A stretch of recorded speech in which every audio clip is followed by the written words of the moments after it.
The FBI arrested me. Is that right? Yeah. I spent 2 nights in a federal prison cell. I was arraigned. Who's working for Pfizer and talking about Jordan Tristan Walker was his name. I'm kind of terrified. This guy then assaults my cameraman. Don't let anybody hold you back. Amen. Just do it. Presidential candidate Vivek Ramaswamy. Vivek Ramaswamy, a Republican running for president. We should not be apologetic to stand up and speak for the truth. Let's talk truth. Man, I've been looking forward to meeting in person for a long time. Great to be with you. James O'Keefe. You know, the slogan of my campaign is truth. And you're a guy who I know has gone to great lengths to get to the truth on some things that people didn't really want the public knowing the truth about. Is that a fair description of you? Yeah, I think that's a fair description of the role of a truth seeker, which is to expose things that people do not want published. So tell me about your journey a little bit. I'm familiar with what I read, but you know what? Sometimes it's best to get it from the original source. What led you up to the point of founding Project Veritas? I mean, that takes quite motivation to do. What's the backstory of how you got to that point? And I think we're the similar age. You're 38, I'm 39 or so. Yeah. And not to ask you the question, but weren't you some type of in Harvard? Weren't you like a artistic? Or you rapped, or you did some I mean, poetry? I did all kinds of stuff. Yeah, So I did spoken word. We have that a little bit in common. I was a thespian in high school, so Okay. for me it was like a desire to show people things in an artistic way and perform and produce this material so people could wake up. But it was 9/11 was my senior year. Yep. September 11th in high school.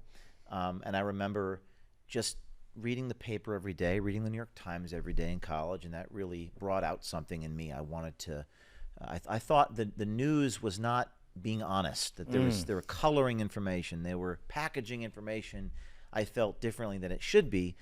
So I became a columnist at my Rutgers paper called the Targum when I was 18, and then they removed me as columnist. I wrote a column that they didn't like, so I started a little newspaper called the Centurion when I was 19 years old. What was it about? Do you remember? The column at the Targum was about the ratio of voting Democrats to Republicans amongst the professor staff. It was like 104 to 1 was the ratio. Factual reporting FEC on that. data. And I wrote this column, I think it was called like the Conservative Manifesto or something like that. And I wasn't really even that right-wing or conservative. I just felt there was an imbalance, and I needed to change it to become more balanced. Yeah, and they didn't like that. Apparently not. And so they told you to leave, or they didn't renew the column. So I see. They didn't renew it. Although if I did a hidden camera behind the scenes, maybe they would tell the truth about why they removed it. Okay. So anyway, so you went and you did your own thing. I did my own thing. Started my own little newspaper with $500, and we produced a sort of monthly newspaper magazine called the Centurion. Cool. And that you did that through your college years? I did that until I was senior year in college, and it was some of the best years of my life. I went to Rutgers, sprawling like Ohio State, although it's not called New Jersey State. Yeah. It's the only state university just called Rutgers, and I had a little staff, and I grew it into kind of a local muckraking newspaper. Where we were looking into things, and doing gonzo journalism. And then what happened after that? Path from there to Project Veritas. Senior year, I was 21. I graduated, and I worked for a nonprofit. We're going around the country helping them with their student newspapers. I did that for a year. Then I went to law school, dropped out. Then I went to business school and dropped out. And then I did a story on Acorn when I was 24. And that became a national sensation. It was Andrew Breitbart picked it up. Right. Oh, in the interim, I did do some stories on Planned Parenthood with a girl named Lila Rose. But you got to know Andrew Breitbart, I think, very well personally, right? Not a lot of people today, remember him as a person. I never met him. I've heard a lot about him. What was your relationship with him like, and what did you take away from that guy? First of all, that guy was a force of nature. He knew everyone.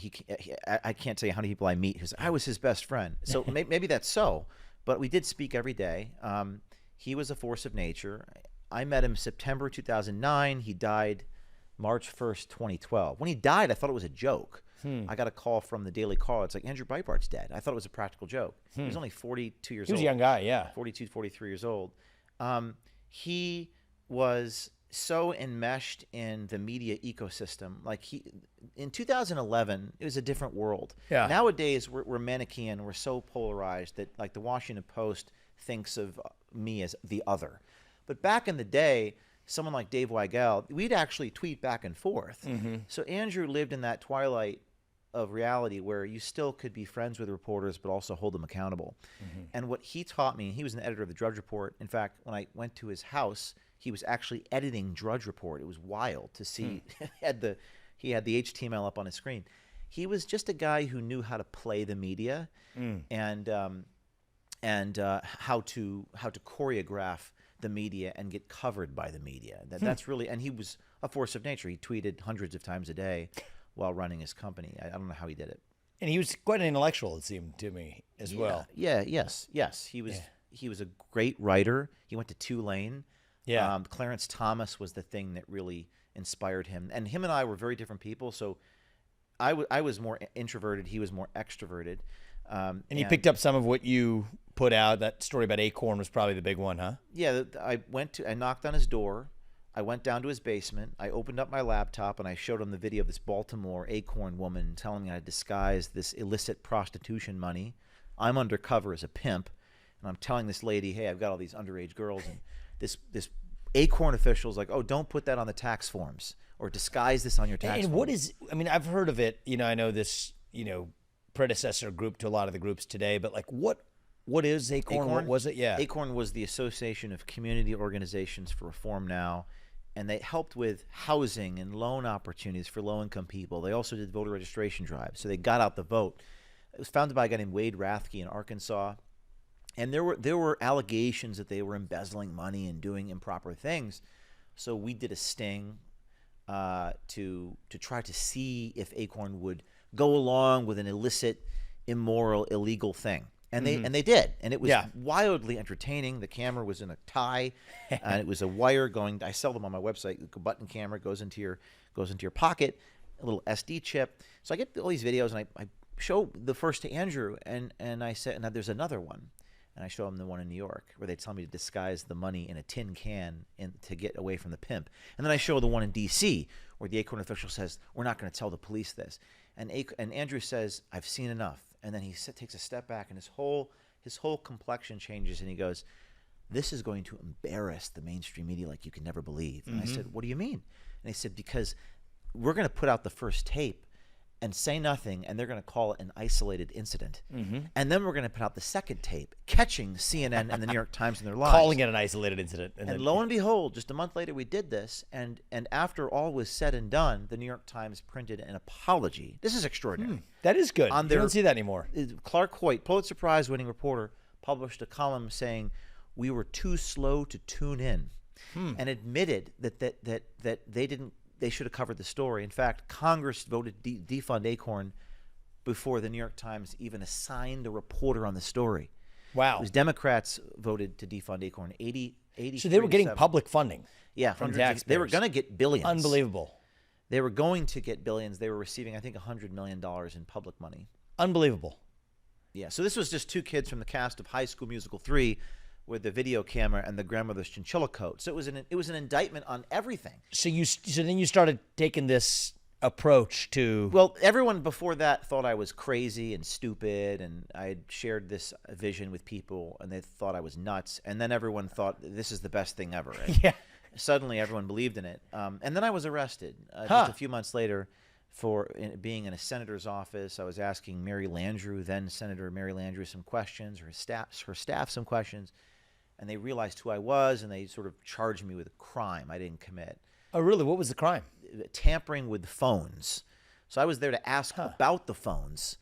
And this is in what phones? The phones belonging to then U.S. Senator Mary Landrieu, because this was during the so-called Louisiana Purchase with the Obamacare. So apparently Landrieu was a moderate Democrat, and she voted for Obamacare in exchange for some goodies. Okay. So the constituents were lighting up her phones, and sources were telling me that she had disconnected her phone so that the constituents could not reach her. So I thought it would be funny if me and a bunch of guys went in there dressed as telephone repairmen saying, hey, Do you need help fixing your phones? Oh, clearly we're not there to do anything. We were just Yeah. making a funny YouTube video. The FBI arrested me. Is And- that right? Yeah, it was. I wrote a whole book about it. It's kind of funny that 15 years later, no one remembers this. And it's Yeah. like, at the time, this was like I thought it like was a big the deal. end of my life. Uh-huh. I spent 2 nights in a federal prison cell. I was arraigned, and then they gave me a misdemeanor for entry by false pretenses. I see. For a Interesting. journalist, even though there was no false pretense, I showed my driver's license, but I pled guilty to a misdemeanor and spent 3 years on federal probation. How was that? I couldn't travel without permission from a probation officer and a judge, and I thought it wasn't going to be as bad as 3 years of that? was. 3 years. Well, 3.5 years if you include pretrial release. And so were you able to continue your journalism during those 3 years? Well, that's a very interesting question. Because it's under federal surveillance. It's kind of an interesting thought form it of was, journalism. I thought probation was just don't break the law. Yeah. But I'm an enemy of the state. So my probation, they would come up to my house, and we did a story in New Hampshire, actually in January of 2012, and I couldn't go, to New Hampshire. The probation officer told me strangely, and I think the probation officer was a fan of mine. This guy named Pat Hattersley out of He's Patterson, doing his job. Yeah. Patterson, New Jersey, which is not the best place to be. He goes, listen, you can do your work, but it has to be in New Jersey. I'm like, what? That's a violation of the first. I mean, it's just so like Stalinist. Yeah. But nobody cared. Nobody supported me. There was no money at the time. I was my office was in this sort of carriage house, makeshift, sort of halfway carriage house sort of structure. And I kept going, and my little team went around this country, and and that's how Veritas began. Veritas really? was started while I was on probation. Oh, that's fascinating. So I know what it's like to have nothing. I know what it's like to have no money. I know what it's like to have everyone think that you're a failure and you'll never succeed. So there's been these sort of ups and downs in my life, and all that really matters is you keep putting out stories. Yeah. That's your motivation. Yes. It's clearly not making money. I mean, you're not running a business on this stuff. No. And it's interesting. You have this whole conservative media ecosystem. There's, for some people in this podcasting world, it's proven to be a profitable line of business. They tend to project their own biases and motivations onto you, because if they're all about money, they're going to say that you're all about money, because that's what they're all about. For me, it was like, I was thinking back to those days in the carriage house, like, okay, I have nothing, but in order to get this laptop, I have to get the money. So I have to go ask them, oh, now I need an attorney because they're suing me. And I realized I had to be, you're like in your 20s now? We're talking like early 30s? I was 25. 25. So one donor became 10, became 200, became 1,000. And what are the profile of these donors, and like what kind of money are they putting up? It's interesting. First of all, I paraphrase Howard Rourke from The Fountainhead. Yep. I don't do things in order to get donors. I get the donors in order to do things. Yes. And I do things the way that I want to do them. So if a donor isn't... You should teach that to the politicians, actually. That'd be pretty nice. I don't know if there's any saving those people. Yeah. But in order to... I would never let a donor tell me what to do. So if a donor tries to do that, I'm like, I'm walking out. And the donors, eventually the people that wanted to support me did. In the very beginning, it was very few people. I mean, I think it was maybe a handful of people. And then the first year, 2011, I think we maybe raised $200,000, which covered a few salaries and whatnot. And then the next year it was $600,000, and the next year it was $1 million, and the following year it was $2 million. It was almost linear progression, 50% each year. But it was never about that. It was about, I need to do as much as I can in the limited amount of time that I can do it. And time was always, I know that you're a busy man. Your schedule is insane. So for you, it's about maximizing time. Sure is, yep. And getting as much investigative journalism. Investigative journalism is hard. Oh, yeah. You never know what you're going to find, something that's interesting. And sometimes you get nothing. So you Totally. might spend $1 million and get nothing.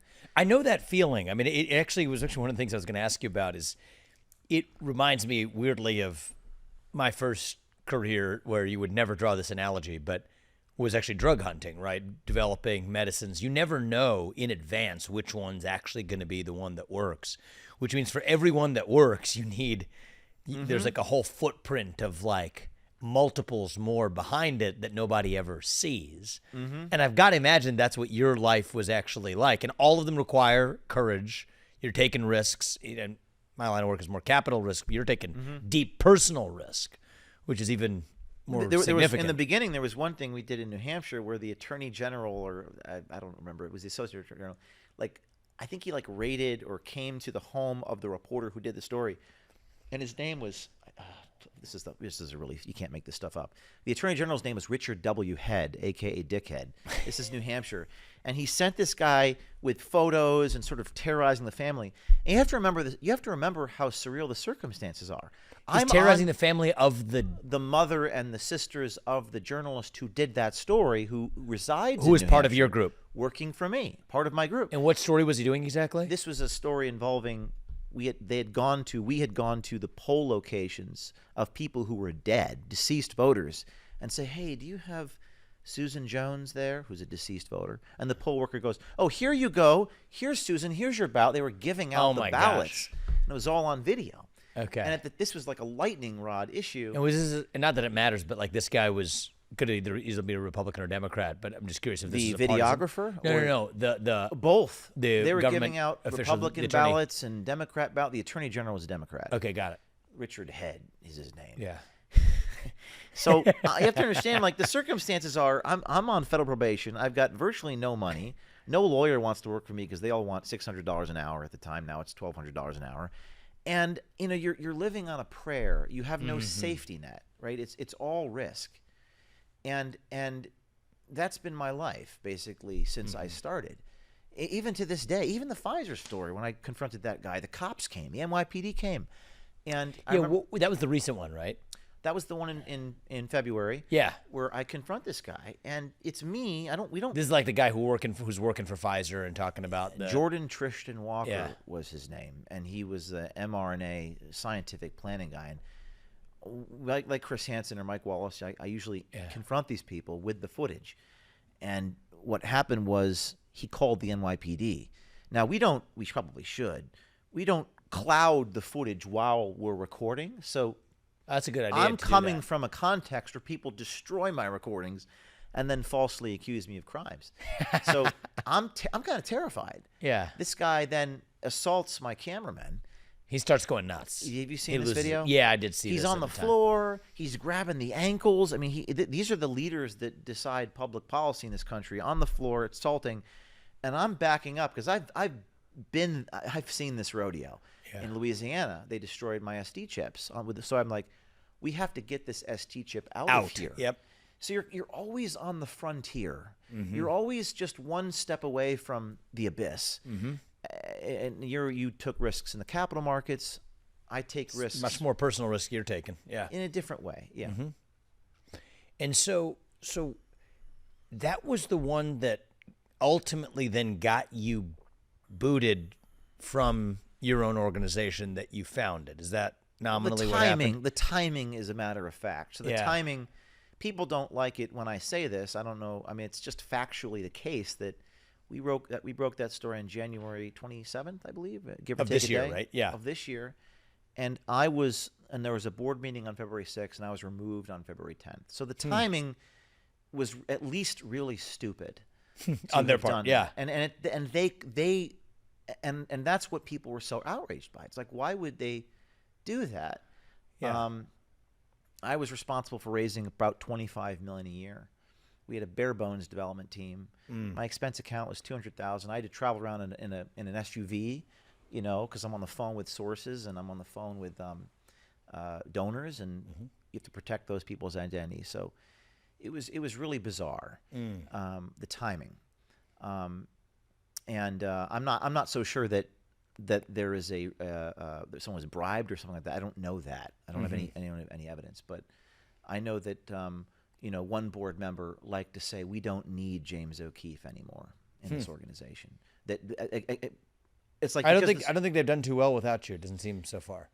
Well, when I left, they had about $8 million cash on hand or so, or $10 million cash on hand, and they spent all of it in the last 6 months. Interesting. And I was running around the country raising money to make sure all these people got paid. Yeah. And it was almost an impossibility. You're the face of the company. You're running around. I mean, you run around the country. I think you have a private plane, though. Yeah, it makes it easier. I'm on jet flights until midnight. I'm dizzy from the lack of sleep.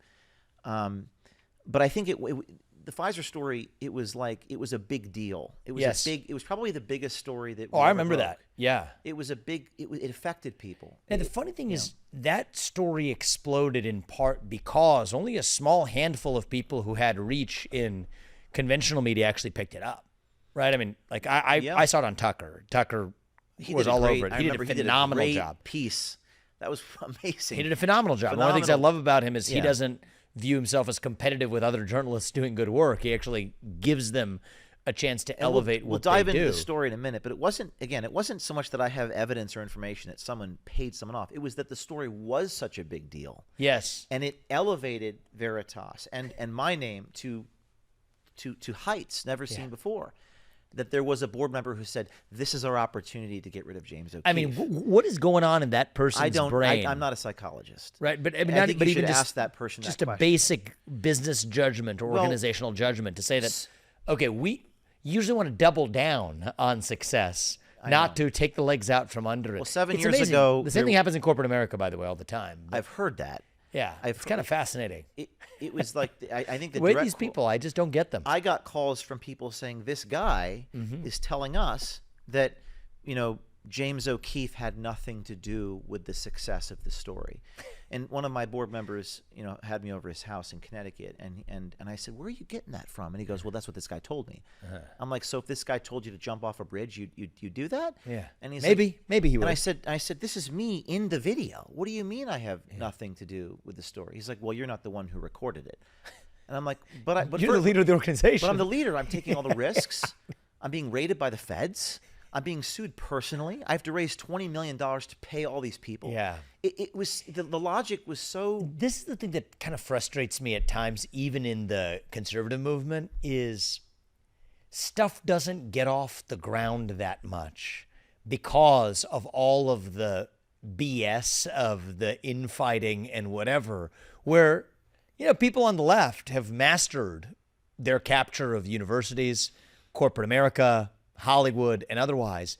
And they're always this bright-eyed conservative vision that'll start on day one, and very few things are able to actually get the traction to hit critical velocity because of stupid stuff like this. It'll be some sort of animus of a battle between personalities. And I think part of it, I don't know if this is true in your situation, but part of it is that when your actual principal motivation is to make money, right? There's pros and cons to that, right? But a lot of people in the ESG movement or otherwise, their motive is to make money. And they're using the smoke screen of caring about some sort of social agenda and cause as just like woke smoke to deflect from the fact that, look, at the end of the day, we're in this to make an extra buck. And I'm going to be disciplined because that's the metric that matters.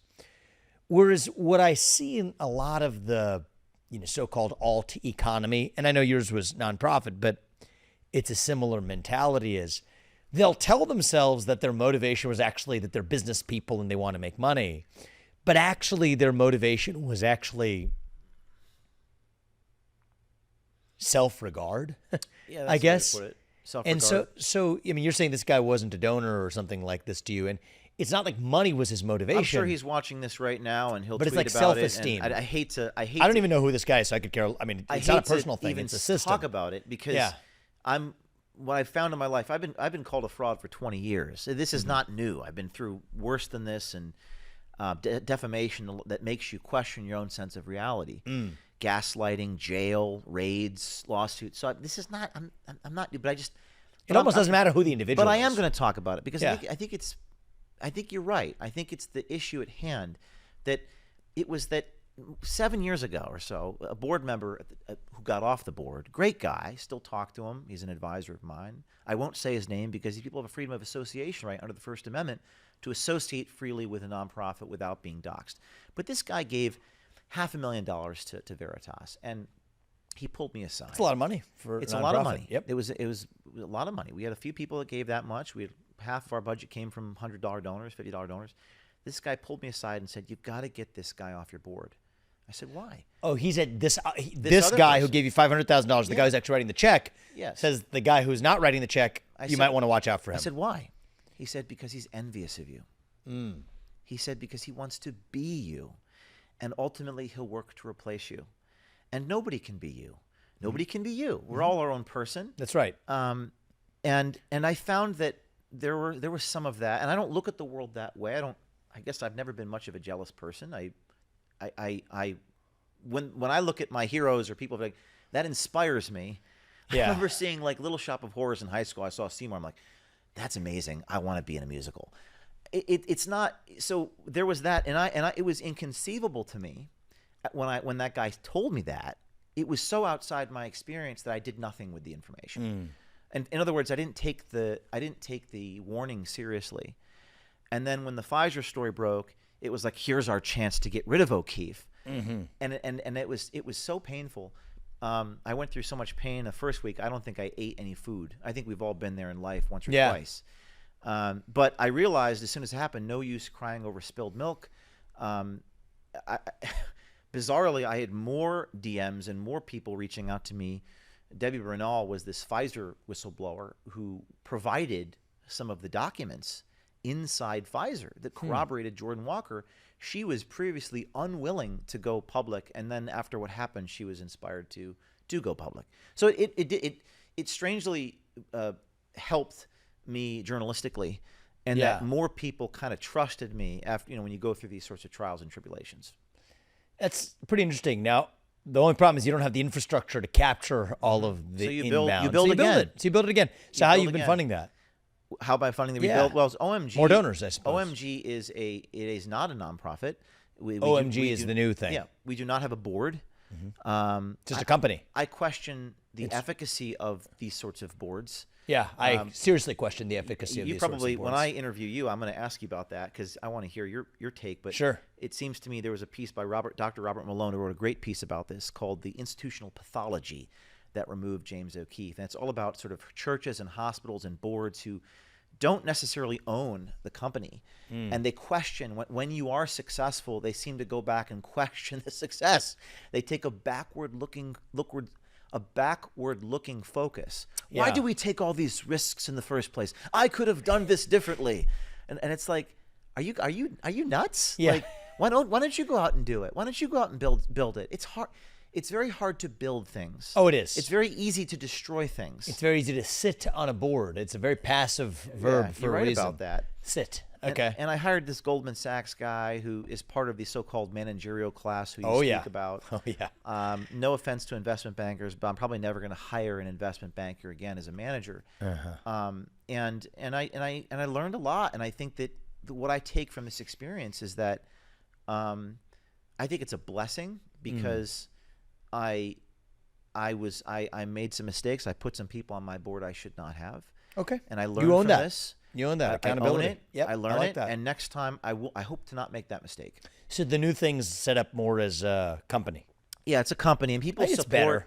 Yeah, we have subscriptions. We sell the cameras now. We don't just good. give them away. Yeah. And there's 4 cameras that we use. We sell them. We sell a class, which I'm going to do a shameless plug for the O'Keefe Master Class. There's 5 hour-long master classes on journalism, and we're charging for them. We've already sold 1,000 of them. Good for you. And if we sell 4,000, we break even on the air. Oh, good. That seems doable. And then given that you just got started. Yes. And we put out the stories, and we're putting out a lot of school board stories right now, and eventually hope to monetize that. Well, I mean, that's just the mechanics. That's not your passion is what you want to do. You've got now the you plumbing can't save for the how you world set it up. unless you can pay the rent. To Yeah, your of point. course. You've got to be practical. But my passion is always the story. Like the only thing that keeps me going is, oh man, I got to expose that guy. I can't can wait to see go. that in you, and you know, I mean, that's the Howard Rourke in you. I mean, for him, it was designing buildings. For you, it's designing and telling the story. Yeah. You know, for me, it's a different motivation. But you're not looking for unsolicited advice, but friendly reaction is, I think you need someone who can do the plumbing for you so you're not focused on it. I think that there's, in the early stages, I wouldn't necessarily say that's necessary on day one. You kind of want to have the architecture set up. But the only thing is, when I see a rare talent is an understatement, but a rare soul like you who has a calling. I don't know if you're religious. Are you religious? Yeah. Okay. I mean, God puts you here for a reason. That's my view. And so pursue the purpose for which God put you here, not something else that takes away even an iota of time from that. But it's a hard thing to do because get that wrong and you ruin the whole thing, right? And so it's a hard thing. I've been there. It's a tough balance. And there's an element, I will say this on a positive side, this is probably the stage you're in now, where in the early phase of building the plumbing, I've made this mistake in other settings before, is you fall into the trap of thinking that like, okay, there's the plumbing and there's the substance, right? You're bringing the fluid and somebody else needs to build the piping. In the early stages of getting any new thing off the ground, those two are actually inextricably linked. That's right. But then there comes a point in time when you have to say that, okay, the fluid is different from the piping. Well said. And I think that you're probably not there yet in this journey because this is so recent. My mind, this is so on point, and you're the only person who's actually said it in the way that you have. So thank you. I've lived it, and I'd like to ask you about that. But like my mind goes right to like, for example, managing lawyers. Yeah, I get sued so much, and in your book you write about LLCs and liability. Like I'm named personally. Right. In investigations that I had nothing to do with. I'm only the leader of the company, and they sued me. They didn't even sue the reporter. Unbelievable. They sued me. So now I'm still having to indemnify myself. But the point I'm thinking about as you went there is I'm like, I realized early on in my life that if I want to do the right thing, I have to be the chief decision maker. I have to be the ultimate decision maker. Yeah. I think Steve Jobs said something like that.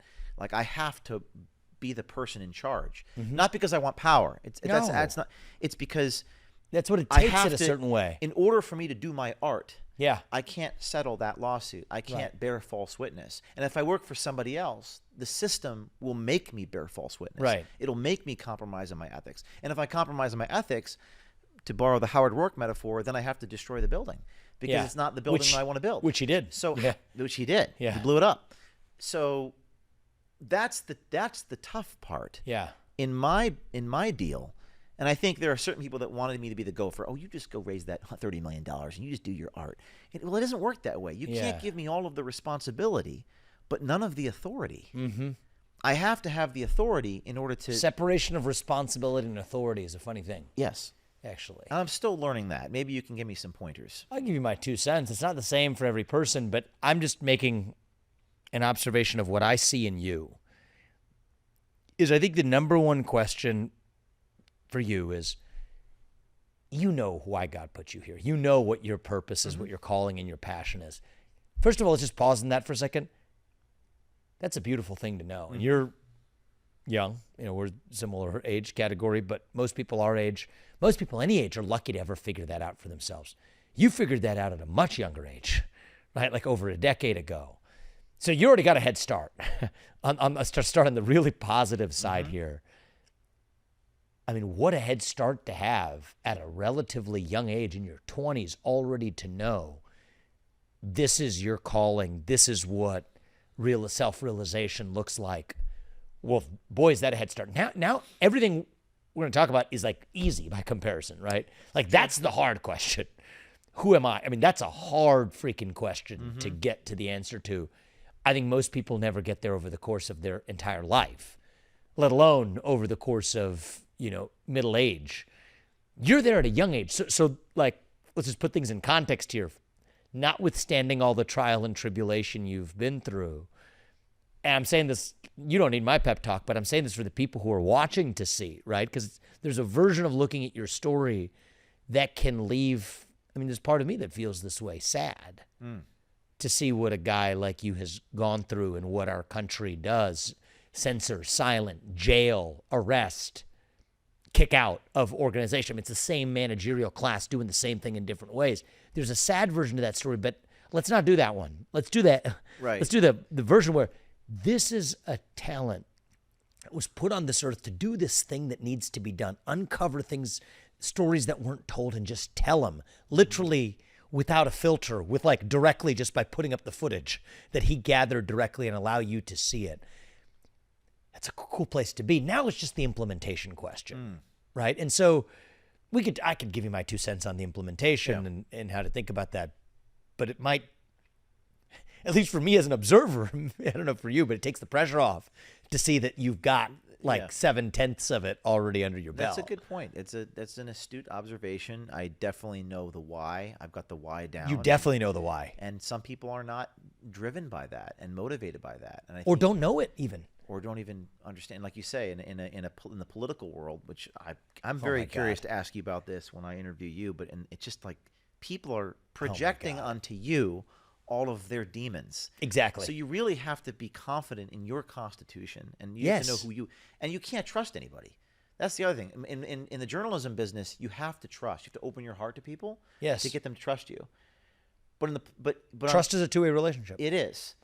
But what I've also learned is, wow, like it's hard to trust anybody. And everyone always asks me, how do you, James O'Keefe, they say, aren't you worried someone's going to infiltrate you? And I would always say, no, I'm not worried, because there's nothing that I'm doing.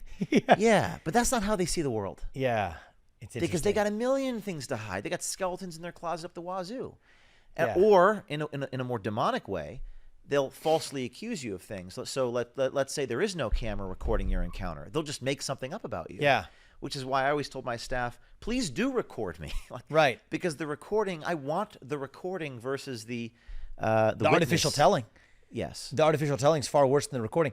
See, it's interesting you say that. Embarrassment is a choice, actually. I think that's kind of one of the many lessons that I learned from watching your professional journey. Mm-hmm. One of the morals that I take away from that story is that what happens, happens. Mm-hmm. What's true is true. How you feel about it is a choice, right? And so I think that people view you as somebody who embarrasses other people by showing things they've done behind closed doors that they wouldn't do in public. But even that Pfizer guy or whoever it was, the act of being embarrassed and humiliated, like that's a choice by what you said. Own it, right? Mm-hmm. And I think that what you're calling out is an element of our human nature that's fundamentally fallen, insecure, to say that there are things that I'm willing to do that I don't want to acknowledge that I'm willing to do, or things I'm willing to say that I don't want to acknowledge that I'm willing to say.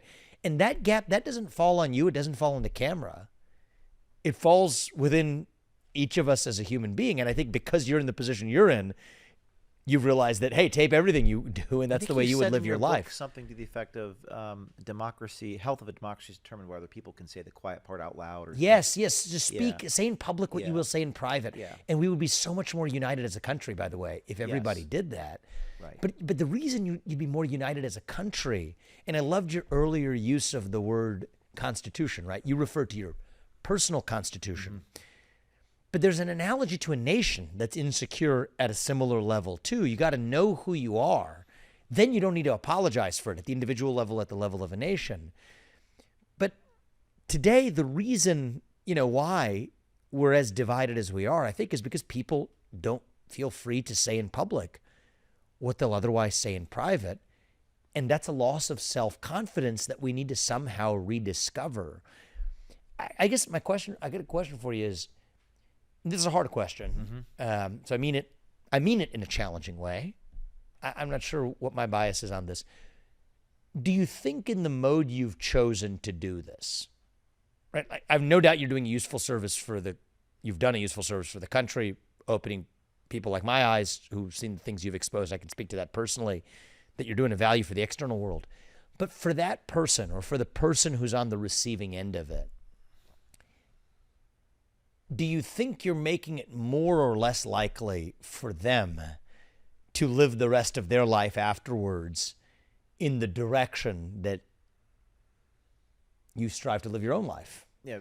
Like, do you think that guy from Pfizer is more likely to be even more embarrassed the next time that thing happens? Or do you think that having gone through this experience, he's now at the level of an individual on the other side of that? I don't know if you have a view on that. That's an interesting question. That question seems to cut to the very heart of what the First Amendment stands for. I go back to the because I think you mean like hidden camera exposing someone who's behind closed doors. Yeah. He wasn't behind closed doors. He's in a public restaurant, but nevertheless, he doesn't know that he's being recorded. So what? Yeah. But that really speaks to, I mean, before hidden cameras, there was pencil and paper.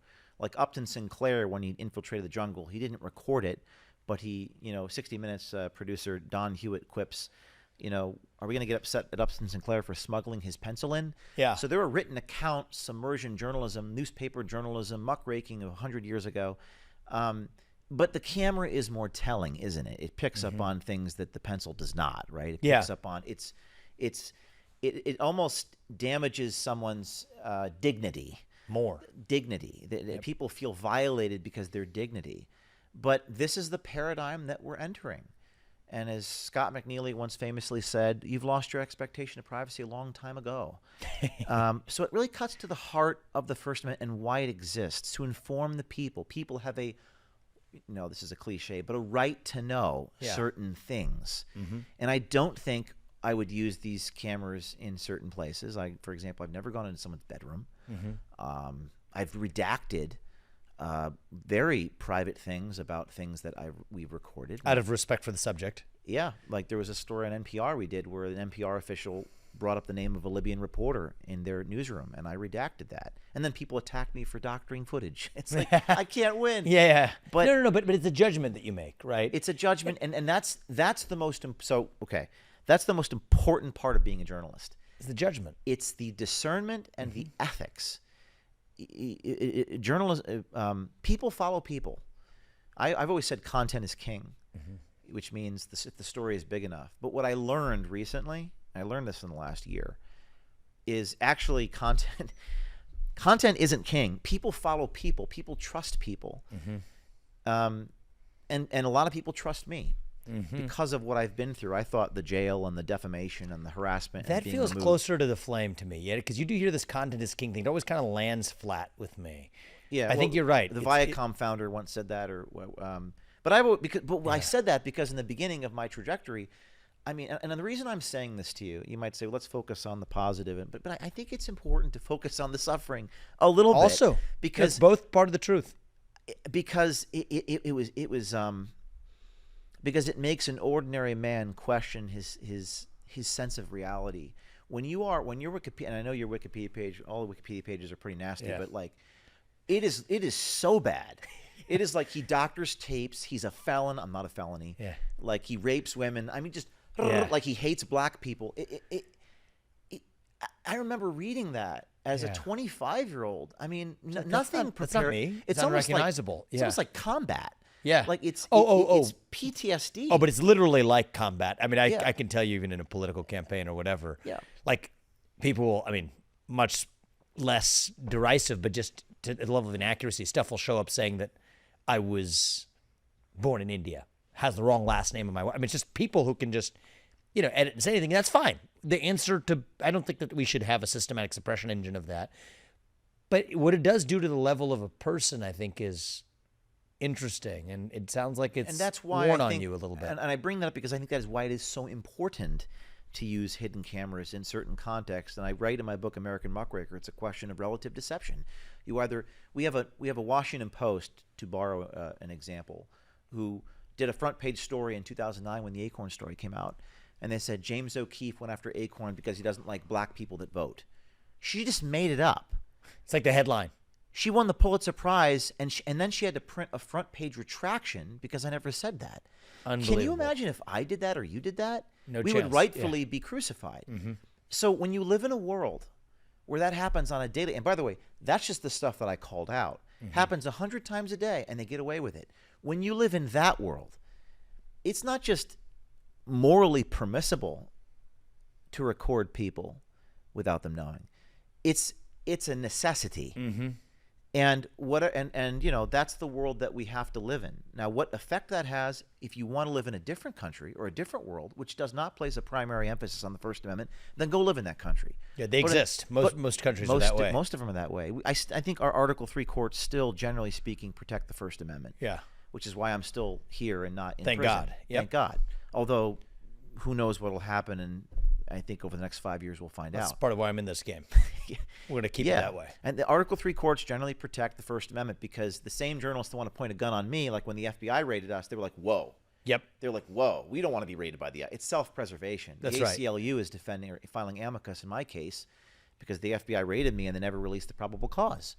And the law stipulates that if you want to raid journalists and point guns at them and take their notes, society needs to see what the probable cause is. Absolutely. So that currently sits on a federal judge's desk, and she has to rule on it. I think she'll come. I mean, most federal judges, I think, we're still at a place where they will come out on the right side of this, and if not, the Supreme Court will. Right. The current Supreme Court understands this. It's sad that we have. But that's the last put it- bastion, and It's sad that we have to say line who's of the defense. judge or who appointed the judge. Yeah, That's everything. But it I'm is where fighting we against. are. It is where we are now. So what is your view on our way out, or do you have one? So I was an extreme. I am an optimist. I was an extreme optimist for the last 14 years, almost to the point where everyone else would be a doomsayer to me, and they would say, you know, the country's done, it's over, and I would always be, no, there's hope. What happened to me at Veritas was extremely disheartening, and if you're not careful, you can get twisted pretty fast. Because it's one thing, you're taking arrows from the front. Like imagine you're in a battlefield, to borrow an old metaphor, and you're getting arrows thrown at you and swords thrown at you. But imagine the people behind you start shooting arrows in your back. It's dizzy. You can get twisted.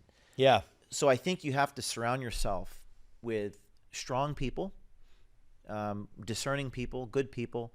You have to be very careful if you're going to do this work, who you have on your team. But I am an optimist.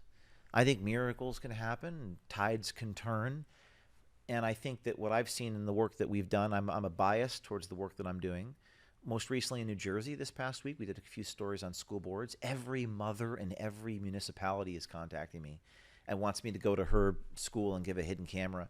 And I think that's a really beautiful thing. I think that's a hopeful thing. It is. And I think more people than would admit agree with someone like you and what you're saying, but they're afraid to say it. Yes. So the majority of, so it's like the Soviet Union. Like, are we going to just cow down in our homes and be afraid to say the truth and lie to our children so that we can survive at any price? Or are we going to be brave? And being brave means sacrifice. It means, the founders said, lives, fortune, sacred honor to each other. More people agree with us than don't. They're just afraid to admit it. And that still keeps me as an optimist and keeps me as a hopeful person. And I think the tide can turn if people know what's going on, if they know what's happening at the IRS and the FBI, if people could see what's happening inside schools, inside government bureaus, and how they talk about you, the taxpayer. If they could see that for themselves, it would change people's whole perceptions, and it would save the country, I think. I think so too, and I think the reason it would save the country is that 80% of people or more in this country would have the same reaction, which is not what we're taught to believe, right?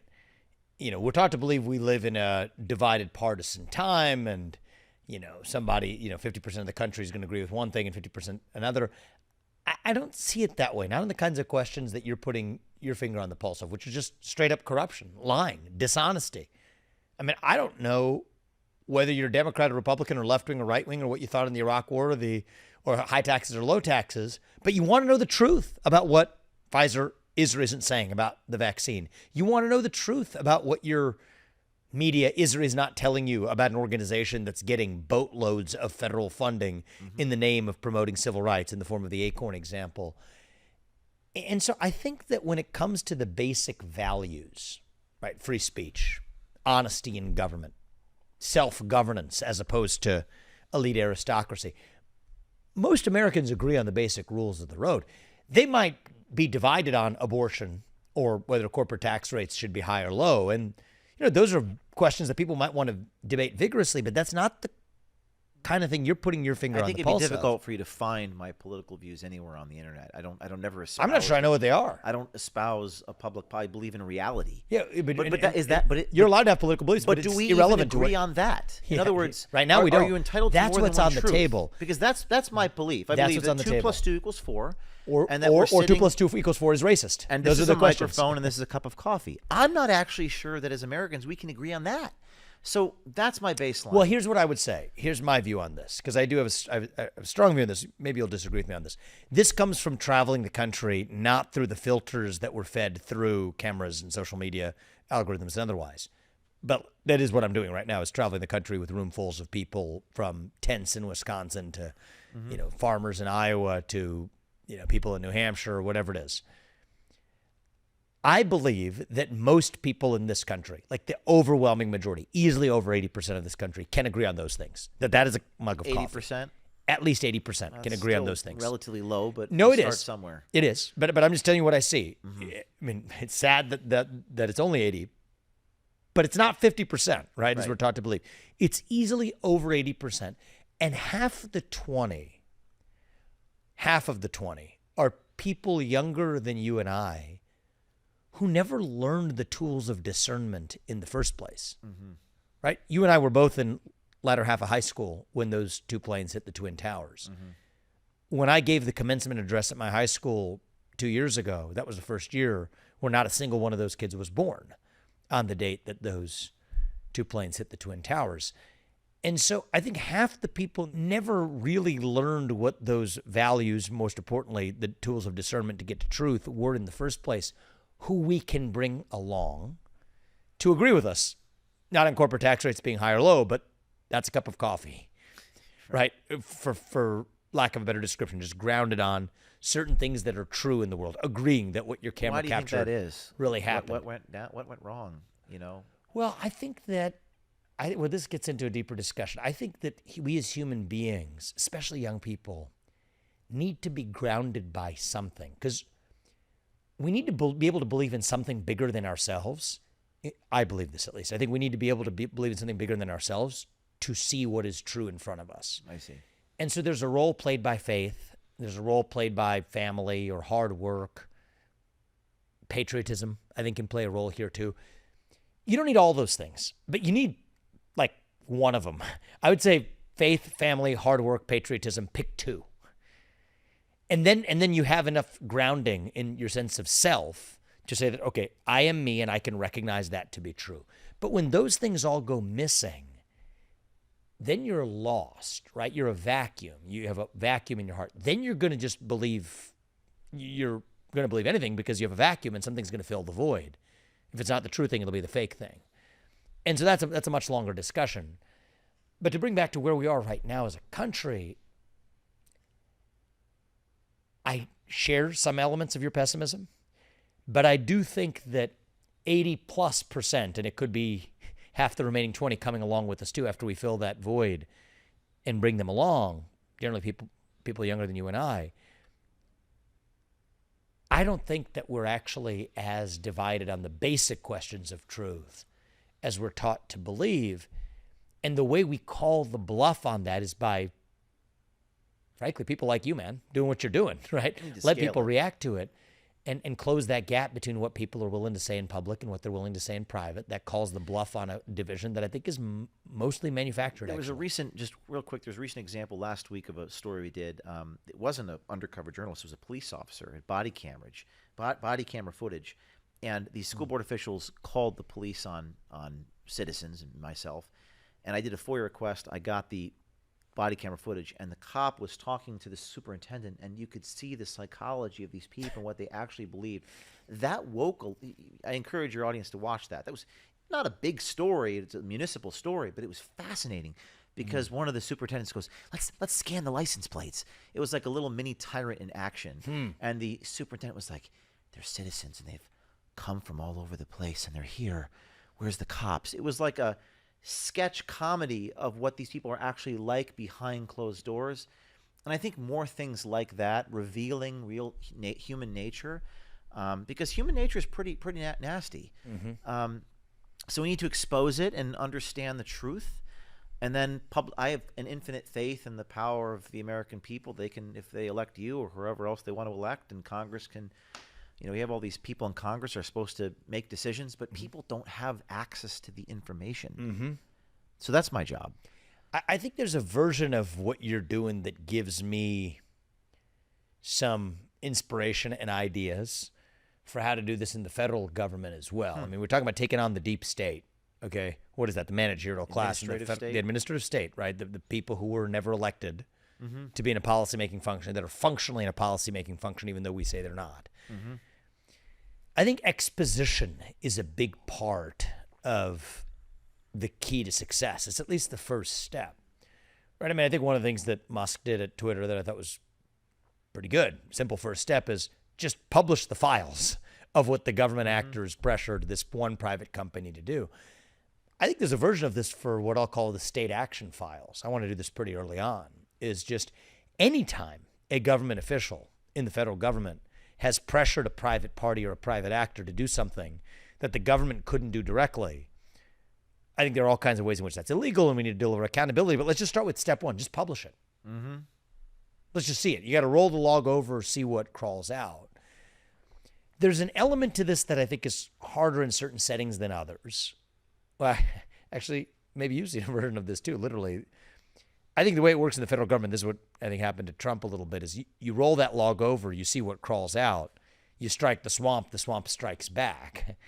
So I think if you're going to roll the log over, you got to be ready and willing to bring the pesticide. I think that's the equivalent of quite literally the guy coming beating up you and your staff trying to like break your car. They'll try to put you in jail. Yeah, that's what they'll do. Does that scare you? You know, I think that at times the idea of apparatus this deep taking it on can be daunting, but less so over time, because no question is like, what's the alternative? Right? One of the things I think about is, let's just try the alternative like a set of clothes. Let's roll that forward. 20 years from now, that's the generation our kids are going to grow up in anyway, right? Not unique to my kids, all of our kids. And so I guess it's like the instinct of, I don't know, like I say this as somebody who's a parent of two sons. God forbid there's a moment where there's like a car about to crash into your child. You're going to put your body in there and just get in the way.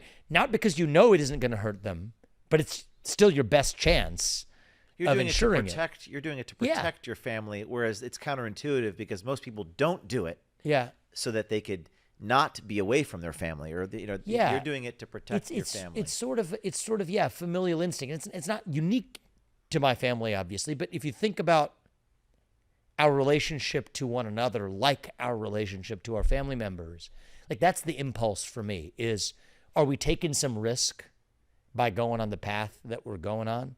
Like a lot of risk? Absolutely.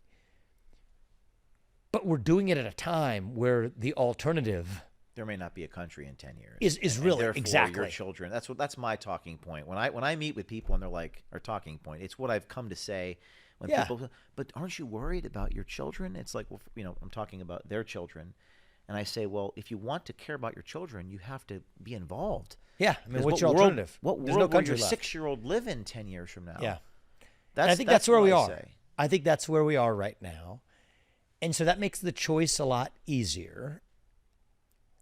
I think it's also why you see sometimes positive change doesn't happen gradually. I think negative decline often happens gradually, actually. It's infinitesimally small pieces of a downward slide.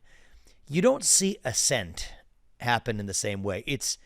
You get to the depths of where you're at the precipice, and then that just selects for either ultimate decline, and then it's all gone and you're done, and history, relegated what was once good to the dustbin of history, or it selects for a quantum leap of just saying, okay, we're not going to gradually find our way out of this, but we will leap our way out of this. And I think that's one of the moments we're in. And you're one of the people who's lighting the match.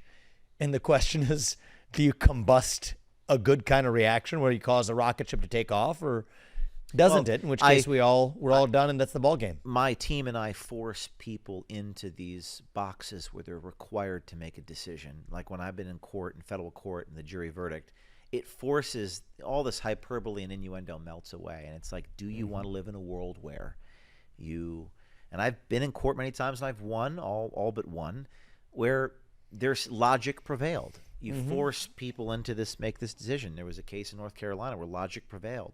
The federal judge is like, I've watched the video, ma'am.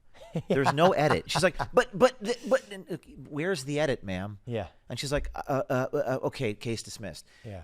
I force people into that, as you say. You get down, down, down, down, and a miracle can happen. You can turn the tide. But you got to get people there That's where right. they're confronting the reality, and there's no BS. That's and right. The media is filled with BS.